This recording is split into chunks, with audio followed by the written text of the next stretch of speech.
The coughs out first. It's Rona season. Welcome everybody to the 5th episode of Football Discuss. It's another transfer market update. We are back. We are back. There's a lot happening. There's a lot happened this week. Tears have been shed by the football world.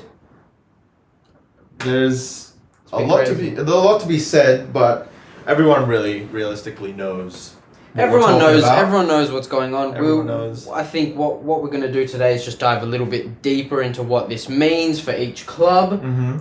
Talk about the other things also happening. That's kind of been overshadowed. That's been overshadowed by Lionel. By Leo, by the GOAT himself leaving Barca. Never thought the day would come, but it has arrived. We'll speak about that in a little bit. Stay tuned if you want to hear about what we think of the Leo Barca PSG conundrum and transfer. But let's start with the Premier League. Jack Grealish. Well, first of all, I think so. From what I remember from our last episode, we did talk about Jack Grealish. Yeah. Back then, nothing was like. Nothing was concrete. Nothing was concrete at the time. That was roughly 2 weeks ago. We kind of knew it was bound to happen. Yeah. But it wasn't set in stone yet. No.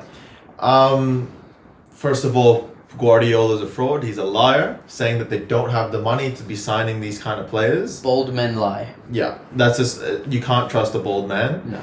And it's like, 100 million for Jack Grealish, like, in today's market, yeah, I understand it. There's players who's gone for more that I'm thinking like, how have you gone more? And that's including the English tax as well. You'd think with English tax it would be more than 100 million. No, I think 100 million for Jack Grealish is a pretty fair assessment. He spent most of last year on the hospital bed. Towards the end of last season, yeah. He was injured a lot at the end of the season. But, Aston Villa still played really well.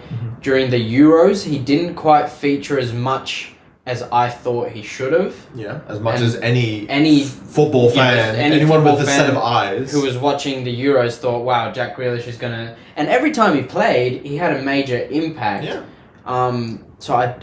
They still made it to the final, but I don't know why Jack Grealish didn't feature more often, especially at the start of the game. Yeah, no, well, that's the question that was on everyone's mind, realistically. Yeah. You just delve into it. He's 25 years old, so he's got years left to go. He's still got a ways to go, and he's just signed a 6-year deal, so it's a mammothly long deal. Yeah, we don't really see 6-year deals happen. Not really anymore. Not really. But it'll be interesting to see how well he does. I've been talking with a few people, outside the studio, that, on their thoughts, Man City fans, on their thoughts of Grealish. And I personally feel like, he's going to do well. He's going to win his trophies, He's not won anything up until this point. He's going to win some trophies at Man City. Definitely the Carabao Cup, because that's their cup. They always win it every single year. But I feel like it's going to be a lot similar to the whole Mahrez situation, him joining from Leicester City. He's going to do well, he's going to win trophies and everything, but he will never hit the heights, I feel, not being the main man like he was at Aston Villa kind of thing. I could be proven wrong, but there's a lot of stars in that team and they all work together. There's no standouts like he will be at like that he was at Aston Villa. I think where does he fit in with Phil Foden, who's just exploded last season, with Kevin De Bruyne, who obviously plays through the centre, with Sterling, who obviously plays on the left. His position. Jack Grealish, the position that he mainly played last year for Aston Villa was on that left side, cutting in.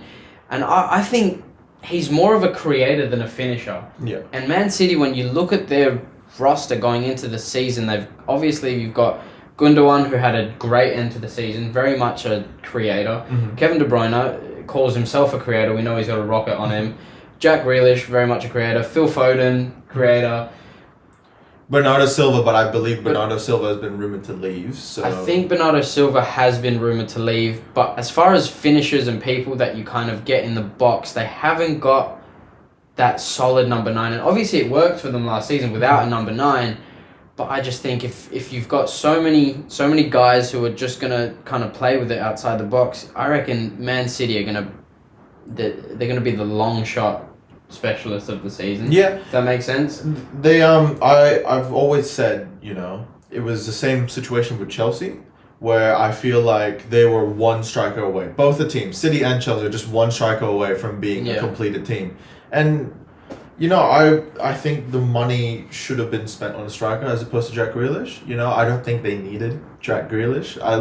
Realistically, they didn't. Well, yeah. Now we've got the Kane rumors. So obviously they're trying to spend money on a big striker, and Kane is hands down one of the best strikers in the game. Yeah, definitely the best in the league. Definitely the best out and out striker in the Premier League, and the best out and out striker the Premier League has seen in quite a few seasons. Mm-hmm. Yeah. People forget how close he is to actually how close he is to the Premier League record of most playing goals. For Tottenham, team that he has to make the chances himself. He has to go to the shops, buy the food, prepare the food, cook the dinner, and finish the dinner. Yeah, that's exactly what he does. So yeah, that makes it all the more impressive. But I think Kane is eventually will move to Man City.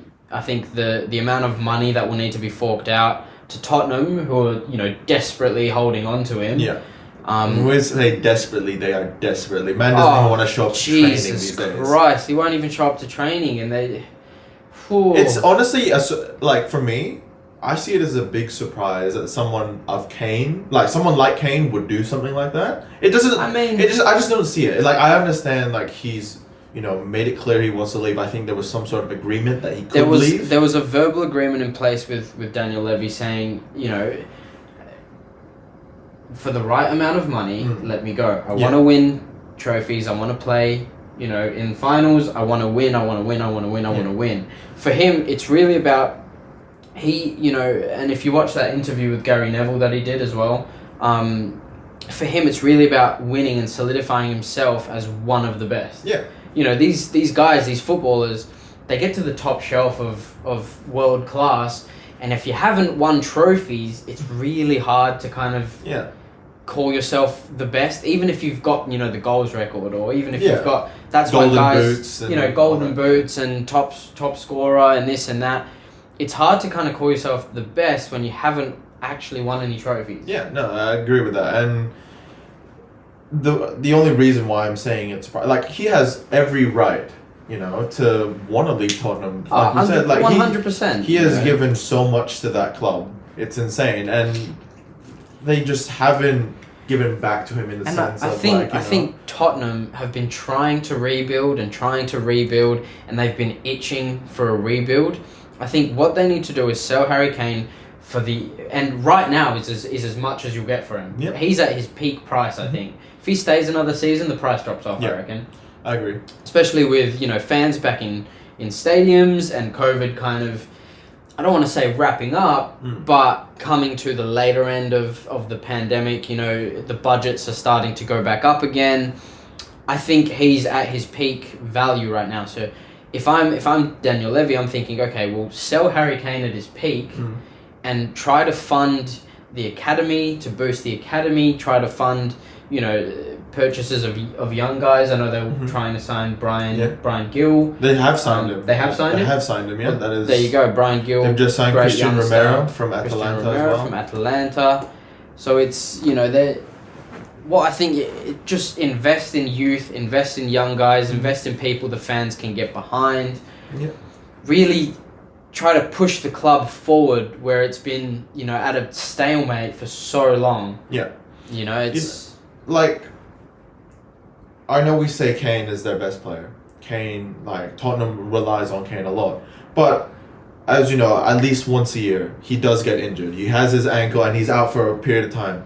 And if we look back at what was probably Spurs' best season was when they made it to the Champions League final.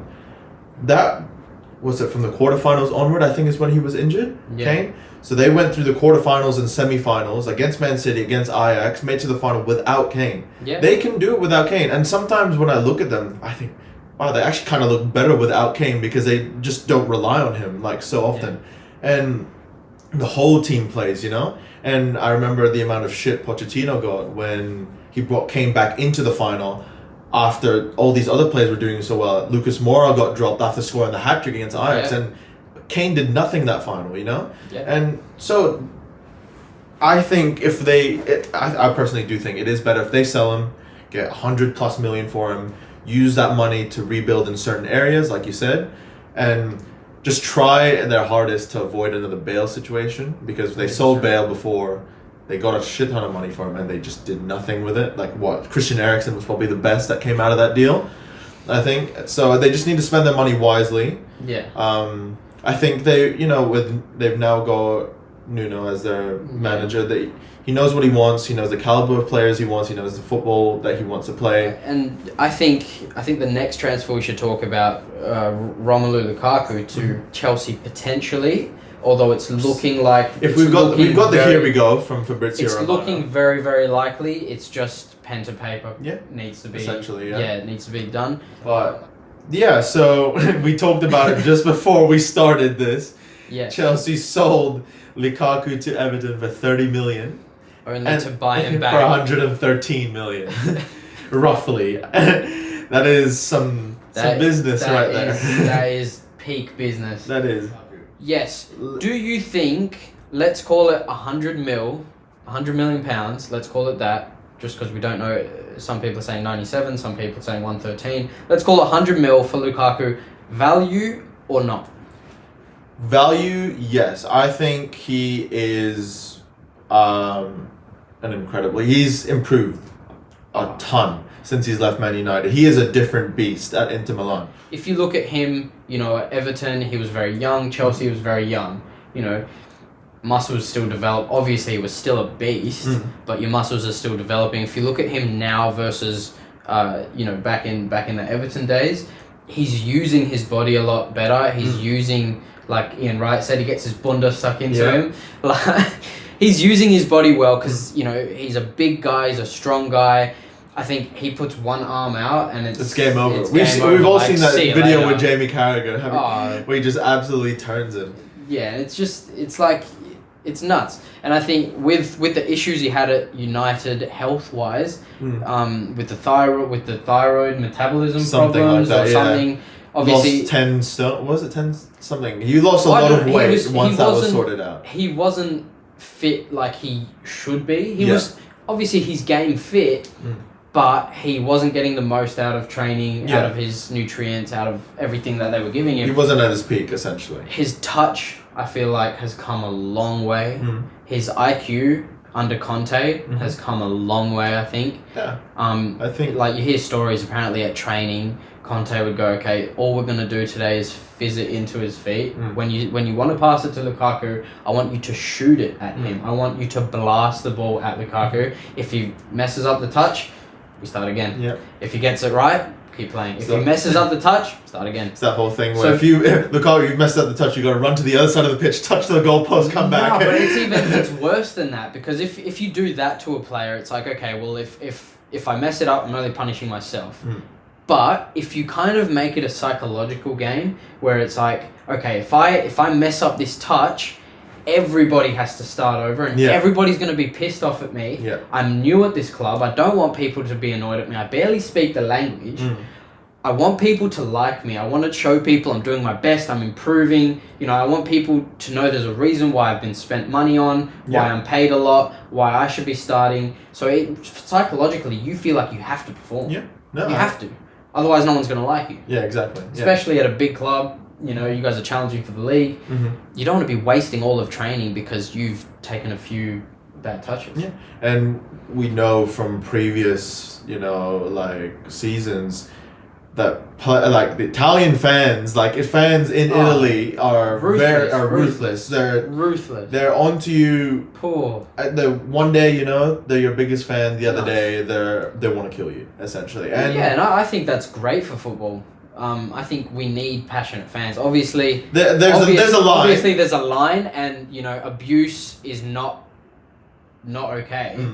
But passionate fans that let you know that they're not happy with how you're performing, definitely has a place in football. Because I do think there's certain footballers, there's certain teams that don't take the game seriously enough.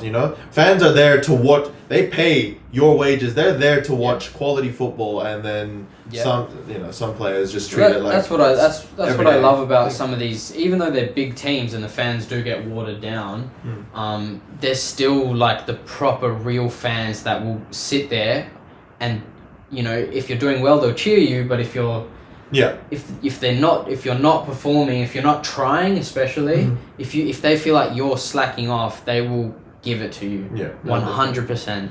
But with this whole Lukaku thing, where do you see this Lukaku transfer shaping Chelsea's season? Do you think this is just automatically title contenders? Do you think what do you think of their team with Lukaku?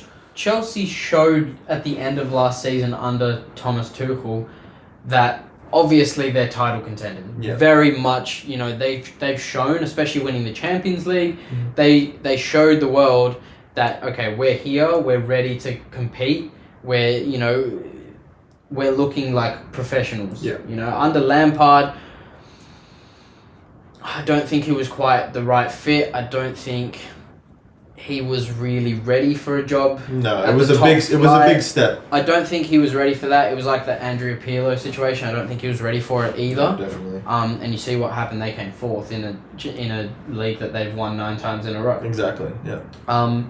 So no, definitely. I think Chelsea definitely competing for titles. Yeah. Definitely competing, and I think it's awesome to see now because we've got City competing for the title, Chelsea competing for the title. Arguably, Manchester United will compete, and Liverpool will look to compete as well with all their big players coming back. Yeah, I think we've Chelsea from last season. They were incredible defensively under Tuchel. They were keeping clean sheets after clean sheets. So the defense is sorted out. Got a reliable goalkeeper. I think Mendy's a reliable goalkeeper. Mendy's quite reliable. I've always said Chelsea's midfield is probably the best. With Jorginho, Kante, Kovacic, I think they just work hard. You got a guy like Kante who fills the gaps. You got Jorginho, great passer, great organizer. Kovacic, who's just box to box, workhorse. Yeah. And with Kante in there, it's with all of them being, just doesn't give you room to breathe. If you get we get City versus Chelsea, for instance, you get Kante marking City's creators. He just doesn't give you room to breathe, and you got players that do that and don't get away with it. But Kante just does not give you a single cent. He's really good at it. Yeah. Really, really good at it. And we got, like we just said, all of them are workhorses. So it's there's 3 of them, but it's there's 6 of them essentially. They just run that midfield because they just work non-stop. Their main problem was the attack. They didn't have that out and out guy that they could rely on for goals. Well, I think now if Lukaku does come in, I think either you play him and Timo Werner up front, or you play Timo Werner on the wing with Mason Mount either on the left or behind Lukaku. I think Mason Mount and Lukaku will connect very well.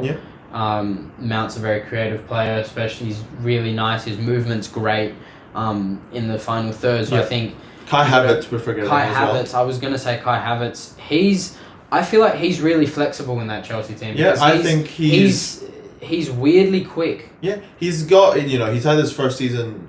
Obviously, he had his woes at the start. But that's to be expected coming into it. Tuchel's improved them a lot, I think. Him being a German manager, just got the old arm on the shoulder kind of thing, I got you kind of thing. You're okay. Yeah, you're okay, essentially. And I think with the Lukaku transfer, right, it's going to take a lot of pressure off the likes of Werner as well. Yeah. Because when at the end of the day, there's a lot of pressure on a striker to score goals. Definitely. People will look at the goals you score, Definitely. And every time you miss a clear-cut chance, which he's missed a lot, have his fair share of missing those, people are going to get stuck into you, and people did. Yeah.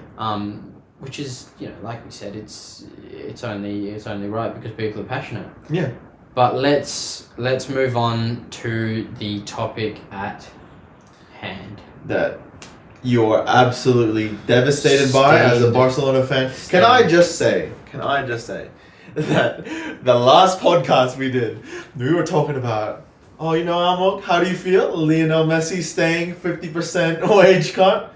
Now, before we talk about anything to do with that, I've seen a lot of things on social media. I've seen a lot of comments and a lot of posts being made. I still feel like fans don't understand the whole situation, because there are some claiming, if Messi really wanted to stay, he'd just take an even bigger pay cut. I don't think people understand that he could have played for free and he still couldn't play for them. So for the people who don't understand the situation, tell us what happened and why he can't play, why he's been forced to leave Barcelona, essentially. Yeah, so right down to bare bones, obviously COVID hasn't been easy on any club. Yeah. And most clubs, especially the big clubs in Spain, have been struggling. Mm-hmm. They really have. COVID has taken a massive toll on Spain. Yeah. And the big clubs have been struggling. Florentino Perez has come out and said, we can't afford to buy anyone, nothing. They've sold Ramos, club hero, to fund just being able to stay alive. Big reason why the Super League, all these teams wanted the Super League to happen, for the influx of money. For the influx of money. And so basically, what Barcelona is a public company. Yeah. Which means that, every 4 years, the board gets a vote on who should manage the company, and it's all out in the open. It's all very public. The last president that we had, Giuseppe Bartomeu, dug Barcelona into a really, really, really, really, really deep financial well of just misfortune and just crap. We sold Neymar, 240 million world record fee, and what do you do with it? You buy you spend way too much money on old players, like Mateo. You kind of insert yourself into scandals surrounding transfers. So players like Alex Vidal, players like Luca Digne, I think, all involved in a scandal. So you spend way too much money on Griezmann, you spend way too much money on Dembele, you spend way too much money on Coutinho, and all of these terms in people's contracts that kind of just make Barcelona as an entity spend more money on those players than they're even close to being worth. Yeah. So the problem has been and will be for the next few years, people are on a extraordinarily high wage. People don't want to take a pay cut. Even this season, the problem, it hasn't been fixed. We're still making what I think dodgy signings, like signing Emerson Royal for 12 million. Yeah. I don't think needs to be done. No. Especially because you've got Dest, you've got Roberto, and for the love of God, use the youth team. Use it. That's what you've been built on for years. Our golden generation was built on the youth team. Puyol, Iniesta, Busquets, Xavi, Piqué before he went to United. There's plenty, Messi. There's so many players that were built from the ground up at Barcelona. Even these days, Ricky Puig, Elias Moriba. Pedri didn't come from the youth system, but he's very young, and we signed him for very cheap. Alex Cajado. Ray Mano now having a great pre-season. So many great players, and so getting back to what the issue at hand is. Barcelona and Leo Messi had agreed on a 50% verbally, a gentleman's agreement on his wages for the next. They were going to sign him on a 5-year contract. Yeah. This was verbally agreed. It was all done. Just pen to paper needed to be touched. Messi had agreed to play for 5 years and essentially be paid for 2 years. Yeah. So he agreed to more than a 50% pay cut, which is huge. It's a huge pay cut. Yeah. So when Barcelona tried to then register the transfer with La Liga, not the transfer, the contract with La Liga and finalize the wage bill, La Liga came back and said, well, no, because, you know, this is going to breach financial fair play and we're not giving any wiggle room here. Yeah. This is going to, you know, you can't sign him. So Barcelona came out and said, we're so sorry, but La Liga blocked it. We can't sign Leo Messi. And I think that is 100% the worst way to lose the best player in history. Oh, yeah. No, Messi... On a free, with little to no dignity. Not a proper goodbye. It's not a proper goodbye. We haven't had fans in the stadium for over a year and a half. He hasn't been able to play in front of the fans in over a year and a half. Like, it's such a sad way to lose a club legend, the sport's biggest legend. Like, he will go down as the greatest footballer of all time, 100%, 1000%, and that's the worst way to do it. Like, it just sucks, especially for Barcelona. We rely on him, not only on the pitch, but off the pitch. Messi generates so much money in viewership, in shirt sales, in sponsorship money. The guy brings in so much on the pitch, and even more. On top of that, like, you know, players come to Barcelona to play with Messi. You know, he's the bargaining chip. Look at Aguero. He came to Barcelona saying, "I want to play with Messi." And now man's done his coffin on purpose when he realized that taking he's not playing. 3 steps into the training ground and going, "Ooh, ouch! Something wrong here. Something wrong here." November. I'll come back in November. See you then. You know, Depay came to Barcelona and in his press conference said, you know, I look forward to playing with Messi. Everyone looks forward to playing with Messi, and you know, Gerard Piqué said it after our game with Juventus. Obviously now, you know, the talent level of our team has dropped dramatically. You lose the best player in the world, your talent level drops dramatically. You lose someone who creates, who scores, who... He's the best creator of all time, I think. He's the best dribbler of all time. He's the best up there goal scorer of all time. Up there with Cristiano Ronaldo phenomenon, Diego Maradona. Like, incredible players. He's the best. And how do you fill a void that's been left by the greatest player in history? You can't. It's never going to happen. Possible. We knew it was never going to happen when he left Barcelona. We just didn't know it was going to happen now. We just didn't know it was going to happen in the way that it did. Well, yeah. We weren't expecting it to happen for another couple of years, you know? Like you said, he was going to sign a 5-year deal. He's going to sign a 5-year deal, you know, with a clause that he can go and play in... I think Siri just popped off or something like that. Don't know what just happened there. Well, yeah, he signed that 5-year deal. He was going to play for a long time to come. Maybe he moves to the US and plays football in the US. Go back to Argentina. Go back to Argentina. But he was going to, you know, have his slow down years still at the club. Yeah.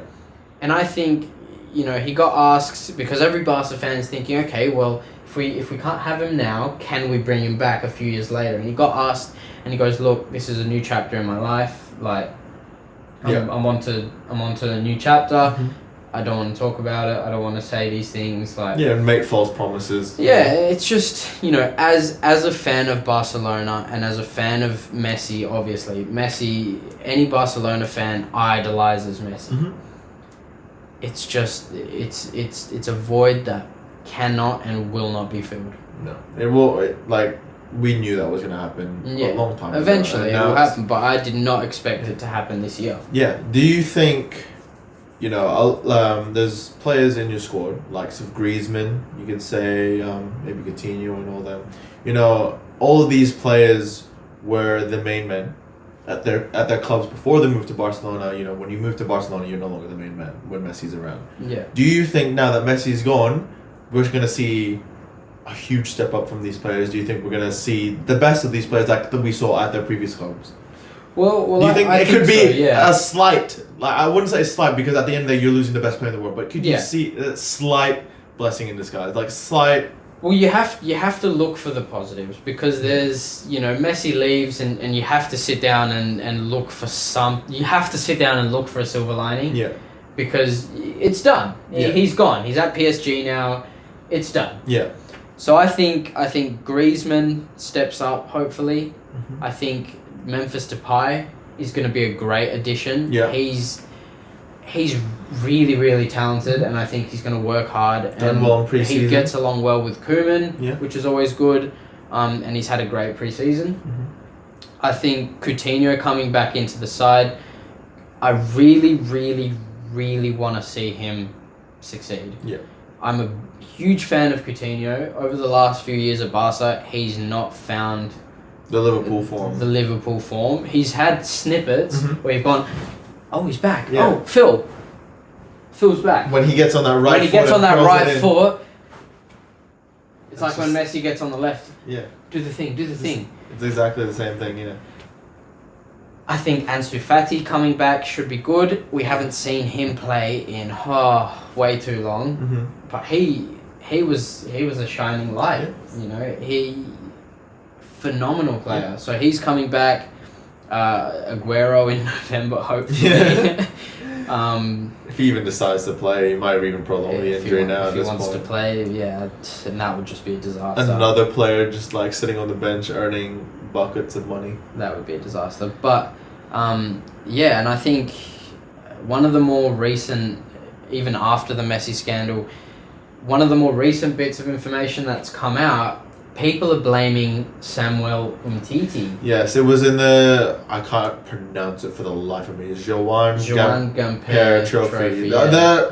The opening of the season, Well, yeah, essentially, right? So the Spanish media have come out and said, okay, this list of players are earning this are earning, extra money. and it's a crazy amount of money. Yep. Messi obviously offered to slice his contract, and he was ready to. Samuel Umtiti has been at the club for a long time. He's not been in form for a long time, but he refused to take a pay cut. Mm-hmm. Flat out refused to take a pay cut. And so, when he played against Juventus in that Joan Gamper Trophy, he was getting booed and whistled every time he was on the ball. When he came out when all the players were coming out to take a photo with the whole squad, The celebrations, he didn't come out to celebrate. He didn't take a photo. I think he came out for the squad announcement, but he didn't come out and celebrate the trophy. And I think that is such a sour start to the season. Yeah. It's not entirely his fault. Yeah, it's not. And obviously, part of me goes, for God's sakes, Sam, come on, throw us a bone, try and keep it, do something to help. But the other half of me goes, you can't force the players to take a pay cut. No, at the end of the day, they ask, otherwise they would just do it. Otherwise they would just do it. But, it's not possible to force players to take a pay cut when they're contracted. It's just... And it's to add so to sad. that, if you're Samuel Umtiti and you're looking around at all the other players who are also refusing to take a pay cut, what makes you think, okay, I'll take one? It's not fair. It should have been a collective effort. Everyone should have been like, hey, the club's in the mud. We need to take some pay cut. Well, yeah, and it's not. And when we say pay cut, it's not like we're saying they're gonna make $5 an hour. Nah. They are making millions a year still, So more than we will ever make. Instead of $8 million a year, you make $4. Yeah, life is hard. It's absolutely absurd to me, But no, it's crazy, and you try and put yourself in the player's shoes. Would you take a pay cut to keep the star player at your club? Well, I don't even think Sam Umtiti cares that much. Obviously, there's players that live and breathe football. I don't think Umtiti is that guy. He's there for the bag. I think he's there for the bag. He's there for. I'm not. Obviously we don't know, but I don't think his heart is in. I don't think he's. I don't think he's like a Sergio Roberto or a PK or a These players Ricky didn't. Puig. Those players didn't even do a paid cut either. To be honest. So it's just. I think it's a disaster from It's an 8-year-long disaster class from the Barcelona board. It's bad financial decision after bad financial decision after bad financial decision, and I think Barcelona as a company in football and in sports has to go down as one of the worst run companies in recent times. Yeah, for sure. Has to go down that way, and that's just the way that it is. And I hate to say it, as a fan of the club and as a fan of Barcelona, it's just been it's hard to watch sometimes. It's hard to look at. Yeah. But yeah, we've rambled on a lot, but we haven't touched one part, which which I think we'll end on, is obviously we're talking about how bad this is for Barcelona, but how good is this for PSG? At the end of the day? PSG have struck gold. PSG have no excuse. Absolutely no excuse. They have to not to win win the Champions League. A treble, a quadruple. Like, they have the best squad in all of Europe. I've seen a post. They have the best dribbler, the best creator, and the best goal scorer on that team. And then they have Neymar and Mbappe now. You know, like, it's crazy. It's insane. They have an insane squad. And, like I said, there's no excuse. They've come so close in recent times, making the finals, making quarters, semis, whatever. They have to win it now. If they don't win it, they will be the biggest laughing stock in all of Europe, in all of football. Their squad is insane. And you look. Let's kind of digest their squad and the depth that they have. Goalkeepers, two of the best. Donnarumma, arguably in the form of his life. Keylor Navas, last season one of the most in underrated the form keepers. of his life. One of the most underrated keepers. One of the most underrated stock trader keepers of ever. I don't know how clubs just seem to just sleep on him. And disrespect him so much. He put you in the final last year. Like, why do you hate him? Yeah. Not in the semi-final. Yeah. Centre backs, Marquinhos, one of the best around, yeah. And fucking Ramos. Yeah. They've just had Hakimi at the right wing. Yeah. Hakimi's the right side of the pitch belongs to Ashraf Hakimi. Scored on his debut. Actually. Scored a banger as well. It was a great goal. Yeah. Midfield. Euro 2020 winner Marco Verratti in there. Verratti. You've got Di Maria in and around there. You've got Sarabia, Herrera, Paredes, who's just won an international trophy as well. Yeah. And if you look at them in pre-season, Ander Herrera has been insane. Absolutely incredible. If you do yourself a favor, if you have not watched PSG's opening match this season, Ander Herrera was pinging balls left, right, and center. He looked like it was insane. Like prime Paul Scholes the way he was launching them. First time taking a touch, it was insane. He looked phenomenal. Yeah. Neymar will be coming back into form and into fitness. Yeah. You got Mbappe, who's a freak. You got Icardi. If things aren't working out for you and you need a big striker in the middle, why don't we throw on just throw Mauro Icardi. Mauro Icardi, just because why not? Just do your thing. Oh, just the incredible. We obviously know that that Messi and Neymar work well together. Yes, we've seen it. Yeah. In the greatest football trio of arguably all time, definitely this generation. If you're facing you're Man United. Yeah. You come up against PSG in the Champions League. Yeah. You've got Messi on the ball. You've got Mbappe streaming down. You've got Neymar coming in short, and you've got Di Maria overlapping. Who do you mark? Do you send because this was the strategy to defend against Messi traditionally, crowd him with 4 players, and pray. Yeah, essentially. And pray to whichever of the gods you pick, all of them if you want. Just please, right? So what do you do? Because you can't 1v1 mark Messi because he's too good. It's not possible. You can't send 2 players to him because you've got players Ashraf Hakimi on one side, you've got Mbappe on the other side, and we know Messi is one of the greatest passers of all time. And you've got Neymar. How do you play against Paris? You don't. Do you just keep 9 players in a line 5 meters from the goal and hope, make a wall and hope for the best, or what do you do against Paris? At this point, the best you could hope for is get all 11 players on the goal line and just hope for that they get tired of taking shots, the ball breaks, and you all break for a counter-attack. That's all it is. That's all you can hope for.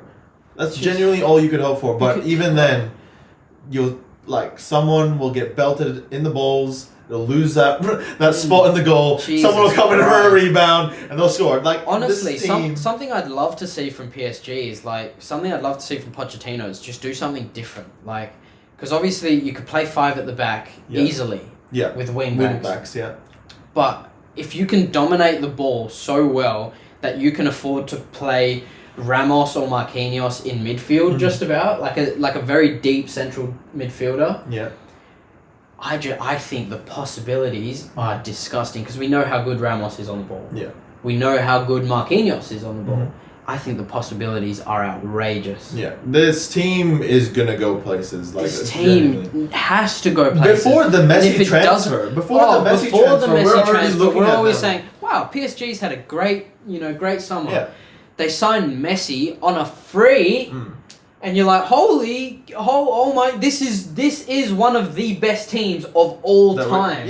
But I think we'll wrap it up there. I think this is the most we've ever. From what I can see on the time, right? I feel like that's a 5, isn't it? That's 53 minutes. Yeah. So we're gonna leave it up to you guys on Instagram, on YouTube. Leave a comment and tell us. DM us as well. Please DM us. Our DMs are an open channel. Tell us what you think could happen with PSG, with Jack Grealish, with Romelu Lukaku, any other transfers that we haven't covered. Yeah, obviously this episode was going to be mainly around because Messi. That's what's going on right now. It had to be. That's just what's going on. Yeah. But please let us know your thoughts on everything. We really want. And we want to bring people on the show. We want to really discuss with you guys in comments, in DMs. What your opinions are. Yeah, definitely. We love interacting with other people. We love seeing the comments flood in and people getting their opinions, and that's what we started this for. It's not just Almog and I talking shit most for 50 plus. That's a lot of it. It is a lot of it. It's a good 80% of it, but a good 20% is we like to interact we'd love to interact with everyone and get everyone's opinions. Yeah, we're not always right. Most of the time we are, though. I would say we are always right. That's but we want someone to challenge our football IQ, our football intelligence, our football knowledge, our absolute mega mind level brains of football. Please discuss your opinions with us, and we'll tell you why you're wrong. Yeah, exactly. Unless you agree with us, and we'll tell you why you're right. A great person. If you're listening on Spotify, check out it on YouTube. If you're watching this on YouTube, check it out on Spotify. Watch it in the car. Yeah. If you're on the way to work, listen it. Pop it on. Get your football fix. Yeah. And we're excited for the start of the season. Yeah, coming up pretty soon. We hope you're excited as well because there's going to be a lot of things to cover. There's going to be a lot to talk about, and we'll see you guys in the next one. See you then. Peace. Cheers.